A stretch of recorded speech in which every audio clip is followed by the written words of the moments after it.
Hello friends, welcome to JMV creations. இன்றைக்கி நம்ம பார்க்க போகிற ரெசிபி ஒரு ஸ்வீட் ரெசிபி தாங்க. இதுக்கு பேர் அலங்கா பணியாரம்னு சொல்லுவாங்க. இது நம்ம பாரம்பரிய ஸ்வீட். இதை கண்டிப்பாக ஒரு டைம் செஞ்சு கொடுத்து பார்த்தீங்கன்னா நெக்ஸ்ட் டைம் அடிக்கடி செய்ய சொல்லி கேட்பாங்க. தீபாவளி டைம்லலாம் இந்த பலகாரம் கண்டிப்பாக எங்கள் வீட்டில் இருக்கும். வாங்க எப்படி செய்யறதுன்னு வீடியோக்குள்ளே போய் பார்க்கலாம். இதுக்கு வந்து நார்மலாக நம்ம வீட்டில் சாதத்துக்கு எடுப்போம் இல்லையா, அந்த அரிசியை எடுத்துக்கலாம். பொன்னி ரைஸ் தான் நான் எடுத்திருக்கேன். 2 கப்புக்கு 3/4 கப் அளவுக்கு உளுந்து எடுத்துக்கலாம். இப்போ இது ரெண்டுமே நல்லா வாஷ் பண்ணி ஊற வைக்கணும். நல்லா 2-3 டைம் வாஷ் பண்ணி ஊற வச்சாச்சு. இப்போ 2லேருந்து 3 மணி நேரம் கண்டிப்பாக ஊற வச்சுக்கணும். 3 மணி நேரம் ஊறினதுக்கப்புறம் இப்போ நான் வந்து இது கிரைண்டரில் தான் போடுறேன். ரெண்டையும் ஒன்றா கூட ஊற வைக்கலாம். நம்மளுக்கு மாவு வந்து ரொம்ப நைஸாக வேணும். அதனால் ஃபஸ்ட்டு நான் வந்து அரிசியை போட்டுட்டு கொஞ்ச நேரம் அரைச்சிக்கலாம். லைட்டாக தண்ணி மட்டும் தெளிச்சுக்கோங்க.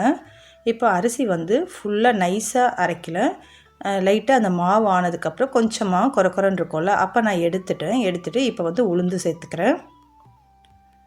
நம்ம நல்லா ஊற வச்ச உளுந்து சேர்த்துட்டு, உளுந்துமே வந்து ரொம்ப தண்ணி லைட்டாக தெளித்து தான் இந்த மாதிரி நம்ம வடைக்கு அரைப்போம் இல்லையா, இந்த மாதிரி உளுந்து வந்து லைட்டாக மாவாக ஆரம்பித்ததுக்கப்புறமா இப்போ நம்ம ஏற்கனவே எடுத்து வச்சுருக்கோம் இல்லையா அரிசி மாவை, அதை இதோட சேர்த்துக்கலாம்.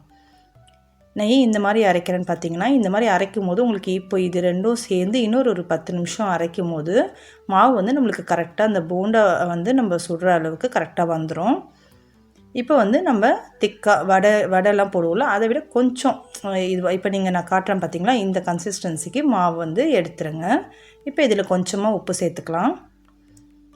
ஒரு 1/4 ஸ்பூன் அளவுக்கு உப்பு சேர்த்தா போதும். இதை வந்து நல்லா மிக்ஸ் பண்ணி கலந்து இது வச்சிடலாம் ஓரமாக. இப்போ வந்து இதுக்கு நம்ம தேங்காய் பால் ரெடி பண்ண போகிறோம். நான் இன்றைக்கி அரை மூடி தேங்காய் எடுத்திருக்கேன். தேங்காய் வந்து நீங்கள் துருவி கூட சேர்த்துக்கோங்க. இப்போ அந்த தேங்காவை வந்து நல்லா அரைச்சி நம்ம பால் எடுத்துக்கணும். ஃபஸ்ட்டு நம்ம பால் எடுக்கும் போது நல்லா திக்காக வரும். நல்லா இந்த மாதிரி துணி வச்சு கூட நீங்கள் புழிஞ்சிக்கோங்க. இல்லைனா இந்த மாதிரி ஒரு வடிகட்டதை வச்சு நல்லா ப்ரெஸ் பண்ணி எடுத்துருங்க. அதே மாதிரி நான் 2 டைம் எடுத்திருக்கேன். 2 டைம் எடுக்கும் போது எனக்கு வந்து 3 கப் தேங்காய் பால் வந்தது. 3 கப்புக்கு நான் 1 கப் இப்போ சர்க்கரை ஆட் பண்ணியிருக்கேன். நீங்கள் இன்னும் கொஞ்சம் இனிப்பு அதிகமாக வேணும்னா 1.5 கப் கூட சர்க்கரை சேர்த்துக்கோங்க. 3 கப் வந்துச்சுன்னா அதோட கொஞ்சமாக ஏலக்காய் தூள் சேர்த்துக்கலாம். சேர்த்துட்டு நல்லா மிக்ஸ் பண்ணி இப்போ இதை ஸ்டவ்வில் வச்சு லைட்டாக ஹீட் பண்ண போகிறோம். ரொம்ப கொதிக்க வைக்கக்கூடாது. கொஞ்சம் நல்லா சூடானதுக்கப்புறம் நம்ம எடுத்துட்டால் போதும். இப்போ வந்து நம்ம கடாயில் கொஞ்சமாக ஆயில் எடுத்துக்கலாம். நீங்கள் சமையலுக்கு யூஸ் பண்ணுற ஆயில் ஊற்றிட்டு, ஆயில் வந்து மீடியம் ஹீட் ஆனதுக்கப்புறம் நம்ம கையிலேயே எடுத்து ரேண்டமாக இந்த மாதிரி குட்டி குட்டியாக போட்டிங்கன்னா உங்களுக்கு அழகாக வந்து போண்டா வந்துடும். ரொம்ப ஃப்ளேம் அதிகமாக வைக்காதீங்க, மீடியமாக வச்சுக்கோங்க. ஏன்னா இந்த போண்டா வந்து நம்மளுக்கு ரொம்ப செவந்து வரக்கூடாது. வடைலாம் சுடுவோம்ல, அந்த மாதிரி கிறிஸ்பியாக வராமல் கொஞ்சம் வந்து ஒயிட்டாக மாவு வந்து உள்ளே வேகிற அளவுக்கு 2 பக்கம் திருப்பி போட்டு வெந்ததுக்கப்புறம் நம்ம இந்த வெள்ளை பணியாரம்லாம் சொல்லுவோம் இல்லையா, அந்த மாதிரி இந்த போண்டாவை நம்ம வந்து எடுக்கணும். இது சில ஊர் சைட்லலாம் பால் பணியாரன்னு கூட சொல்லுவாங்கங்க. எங்கள் ஊர் சைடில் வந்து அலங்கா பணியாரம்னு சொல்லிட்டு தான் எங்கள் அம்மா செய்வாங்க.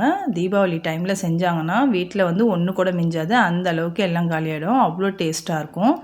இந்த மாதிரி நம்ம வந்து ரொம்ப மொறுன்னு வேக விட்டோன்னா நம்மளுக்கு பால் வந்து அப்சர்வ் ஆகாது. அதனால தான் நான் வந்து மீடியமாக இந்த மாதிரி ஒயிட்டாக இருக்கும் போதே எடுத்துடணும்னு சொன்னேன். இப்போ எல்லாத்தையும் எடுத்துகிட்டு இப்போ நம்ம தேங்காய் பாலில் சேர்க்க போகிறோம். தேங்காய் பால் வந்து ஹீட் பண்ணி வச்சுருந்தோம் இல்லை, அதை நான் வேறு பாத்திரத்துக்கு சேர்த்துக்கிறேன். கொஞ்சம் அகலமாக இருக்க பாத்திரத்தில் ஊற்றிக்கலாம். அப்போ தான் நம்ம சுட்டு வச்ச அந்த பணியாரம்லாம் அதில் சேர்க்கும் போது எல்லாத்தையும் சேர்த்துட்டு சீக்கிரமாக ஊறி வரும். இப்போ எல்லாத்தையும் சேர்த்துட்டோன்னா ஒரு 10லேருந்து 15 நிமிஷம் அதில் பால் எல்லாமே ஊறி நம்மளுக்கு அந்த பாலே இருக்காதுங்க. அந்த அளவுக்கு சூப்பராக இந்த போண்டாவும் ஜூஸியாக ரொம்ப ஸ்வீட்னஸாக இருக்கும். கண்டிப்பாக ட்ரை பண்ணி பார்த்துட்டு எப்படி இருந்ததுன்னு கமெண்ட்டில் சொல்லுங்கள். வீடியோ பிடிச்சிருந்தா லைக் பண்ணுங்கள். நெக்ஸ்ட் ஒரு வீடியோவில் பார்க்கலாம். பை.